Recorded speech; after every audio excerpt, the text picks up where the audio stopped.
नमस्ते दोस्तों, आज हम बनाने वाले हैं अपने घर में रोटी बिल्कुल पिज़्ज़ा की तरह।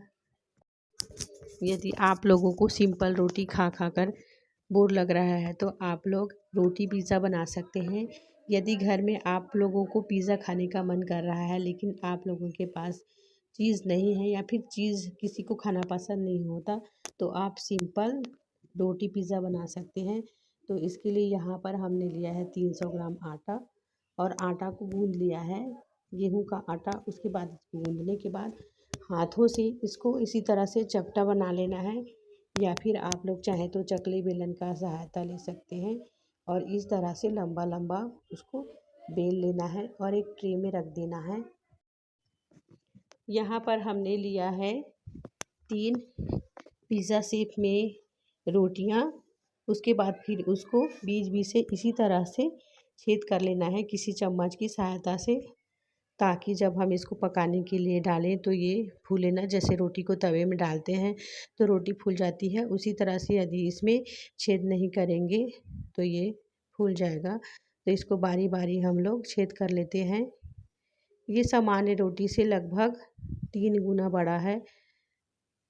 तो आप लोग इसी तरह से बनाकर इसको चम्मच से ऐसे कर सकते हैं, छेद बना सकते हैं। और यहाँ पर हमने लिया है पिज़्ज़ा सॉस। तो यहाँ पर तीनों में पिज़्ज़ा सॉस लगा देते हैं। पिज़्ज़ा सॉस थोड़ा ज़्यादा मात्रा में ही लगाना है और उसके बाद फिर इसमें डालने वाले हैं वेज मेयोनीज़। तो यहाँ पर हम दो दो जो रोटी है उसमें ही वेज मेयोनीज़ लगाएंगे और एक को ऐसे ही सिर्फ सॉस लगा कर रख देंगे, क्योंकि इसमें मुझे ही पसंद नहीं है मेयोनीज़ और चीज़। तो ये मेरा सिंपल वाला बन जाएगा। तो यहाँ पर मेयोनीज़ लगा रहे हैं। इसको मेयोनीज़ को और सॉस को पूरी तरह से मिलाकर इस रोटी के ऊपर लगा लेना है। ये हमारा सिंपल सा ही आटे से बना है, इसको अभी फुलाया नहीं गया है। पिज़्ज़ा बनाने का जो डो होता है वो अभी नहीं है, ये सिंपल रोटी का ही डो है। और दूसरे वीडियो में पिज़्ज़ा का डो बनाने के लिए बताएंगे। तो इसी तरह से मेयोनीज़ और सॉस को अच्छी तरह से मिला लेना है और चारों तरफ मिलाकर अच्छे से लगा देना है। यहाँ पर हम तीनों को बारी बारी से इसी तरह से लगाकर रखेंगे, ताकि हम इसमें जो सब्जियां हैं उसको ऊपर से डाल सकें। तो यहाँ पर हमने लिया है कटा हुआ टमाटर और कटा हुआ प्याज, और ये है हमारा उबला हुआ स्वीट कॉर्न। आप लोग चाहें तो स्वीट कॉर्न को ऐसे ही कच्चा इस्तेमाल कर सकते हैं, क्योंकि स्वीट कॉर्न नरम रहता है, कड़ा नहीं रहता, उसको उबालने की भी कभी ज़रूरत नहीं पड़ती। और हमने लिया है धोकर कटा हुआ शिमला मिर्च। उसके बाद फिर इन तीनों में बारी बारी से हमको इसमें डाल देना है इस तरह से। ये देखिए, इसमें डाल रहे हैं स्वीट कॉर्न। सब में इसी तरह से तीनों में स्वीट कॉर्न को डाल देना है। उसके बाद फिर हम इसमें डालेंगे कटा हुआ टमाटर। टमाटर को इसी तरह से बारीक काट कर डालना है। उसके बाद फिर यहाँ डालेंगे प्याज। प्याज को भी इसी तरह से काट सकते हैं और डाल सकते हैं। प्याज ज़्यादा मोटा नहीं होना चाहिए, इसे पकने में थोड़ी दिक्कत होगी, ज़्यादा मोटा रहेगा तो। अब प्याज को इसी तरह से डाल देना है चारों तरफ। उसके बाद फिर हम यहाँ डाले हैं शिमला मिर्च।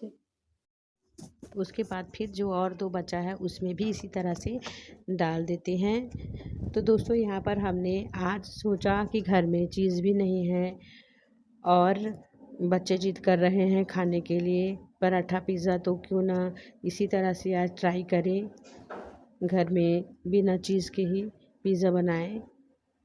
तो ये देखिए, आज हम ट्राई कर रहे हैं बनाने के लिए और बारी बारी हमने तीनों में डाल दिया है, सजा दिया है तीनों को। ये देखिए तैयार हो गया है। अब हम डालने वाले हैं इसमें नमक डाल रहे हैं। नमक थोड़ा ज़्यादा डालना है, क्योंकि सब्जी है, आटा में तो नमक लग गया था, लेकिन ऊपर से इसमें जो सब्जियां हैं उसमें नमक लग जाए, इस तरह से नमक डालना है। नमक डालने के बाद अब हम इसमें डालेंगे रिफाइंड ऑयल। ऊपर से इसमें चम्मच की सहायता से आप लोग ऐसे ही तेल डाल सकते हैं। तीनों में तेल डाल लेना है। उसके बाद फिर अब ये हमारा जाएगा ओटीजी में पकने के लिए। तो 130 सेल्सियस पे इसको 15 मिनट तक पकाना है। और ये चला गया ओवन में। ये देखिए दोस्तों, तो हमारा रोटी पिज़्ज़ा बनकर तैयार हो गया है। दोस्तों, ये हमारा जो रोटी पिज़्ज़ा है तैयार है। तो आप लोग सोच रहे होंगे कि बना तो 3 था लेकिन 2 कैसे हो गया, इसका साइज़ भी चेंज हो गया। तो मैं आपको बता दूं, फर्स्ट राउंड का बच्चे खा गए, ये सेकेंड राउंड का वीडियो है। और यहाँ पर हमने डाला है रोटी पिज़्ज़ा में ऑरिगेनो और चिली फ्लेक।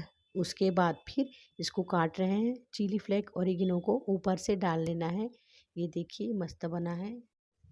दोस्तों, रेसिपी कैसी लगी? यदि अच्छी लगी हो तो वीडियो को लाइक करें, शेयर करें। चैनल पर नए हैं तो सब्सक्राइब ज़रूर करें और इसी प्रकार की रेसिपी के लिए मेरे चैनल पर बने रहें। अगले वीडियो का इंतज़ार करें। Take care, bye.